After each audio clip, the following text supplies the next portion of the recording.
ആണുങ്ങൾക്കുള്ള അത്ര അറ്റാക്ക് പോലെയുള്ള രോഗങ്ങൾ പെണ്ണുങ്ങൾക്ക് വല്ലാതെ വരണില്ല. കാരണം എന്താ, വിഷമം അങ്ങനെ ഉള്ളിൽ ഇങ്ങനെ അടുക്കി വെക്കുക. ഞാന് കഴിഞ്ഞ ദിവസം ഇന്ന് രാവിലെ ഞാൻ എൻ്റെ അയൽവാസിന്റെ വീട്ടിലേക്ക് പോയി. എന്നിട്ട് ഞാൻ പറഞ്ഞു, എന്റെ ഒരു തുണി തുന്നിക്കാൻ വേണ്ടി പോയതാ.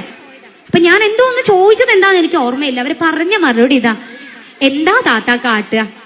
അവരെന്നെ താത്ത നട്ടു വിളിക്കും. സത്യത്തിൽ എനിക്ക് അത്ര പ്രായമൊന്നുമില്ല, ഒരു 4 കുട്ടികളുമ്മയാണ്. എന്നാലും എന്നെ വിളിച്ചത് താത്താതാണ്. എന്താ താത്ത കാട്ടുകയെന്നറിയില്ല, സ്കൂളൊക്കെ തുറക്കാനായില്ലേ, 5 കുട്ടികൾക്ക് ബുക്ക് വാങ്ങണം, പൊതി വാങ്ങണം, ഡ്രസ്സ് വാങ്ങണം. ഇന്ന് ഞാൻ ആലോചിക്കുന്നുണ്ട്, ഞാൻ അടങ്ങുന്ന 5 കുടുംബത്തിനെ എന്റെ ഉപ്പ എങ്ങനെയായിരിക്കും നോക്കിയിട്ടുണ്ടാവുക എന്നുള്ളത്. നമ്മൾ സത്യത്തിൽ അത് ചിന്തിക്കുന്നില്ല. ഉമ്മമാർ എത്ര പേര് മക്കൾക്ക് പറഞ്ഞു കൊടുക്കുന്നുണ്ട്, എന്റെ കുട്ടി ഒന്നിനും ബുദ്ധിമുട്ടരുത്, അവരെന്ത് പറഞ്ഞാലും ഞാൻ അത് വാങ്ങിക്കൊടുക്കണം, അല്ലെ? ഈ വാപ്പമാർ എത്ര അധ്വാനിച്ചിട്ടാണ് അത് കൊണ്ടു കൊടുക്കുന്നത്. നമ്മൾ ഓരോ ഉമ്മയെങ്കിലും നമ്മുടെ മക്കളോട് പറഞ്ഞിട്ടുണ്ടോ, ഉപ്പ വരൂട്ടോ, ഇപ്പൊ വൈകുന്നേരം കയറി വരുമ്പോ ഇപ്പൊ പറയണ ഒന്ന് കേട്ടോണ്ട് ചിലപ്പോ പറയും, ഒന്ന് ഈ പേഴ്സ് എടുത്തന്നാ, അല്ലെങ്കിൽ ആ പേഴ്സ് അവിടെ വെച്ചാ ആ തോർത്തെടുത്താ കേൾക്കാൻ മക്കൾക്ക് മടിയാ, അല്ലെ? നോക്കാം, ഒന്ന് പോയി എടുത്തെടുത്താ, അല്ലേ? എത്ര പേരങ്ങനെ ചെയ്യുന്നവരുണ്ട്. നമുക്ക് ഉണ്ണാനും മുടുക്കാനും കഷ്ടപ്പെട്ട് അധ്വാനിച്ച് വരുന്ന ഒരു വിഭാഗമാണ് വാപ്പ.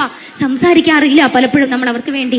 ആരും സംസാരിച്ചില്ലെങ്കിലും കുഴപ്പമില്ല, ഒരു ഭാര്യ എന്ന നിലയ്ക്ക് ഞാനും നിങ്ങളും നമ്മുടെ മക്കൾക്ക് പറഞ്ഞു കൊടുക്കുന്നുണ്ടോ ആരാണ് വാപ്പ എന്നുള്ളത്? ഇടയ്ക്ക് ഇപ്പൊ നിങ്ങൾ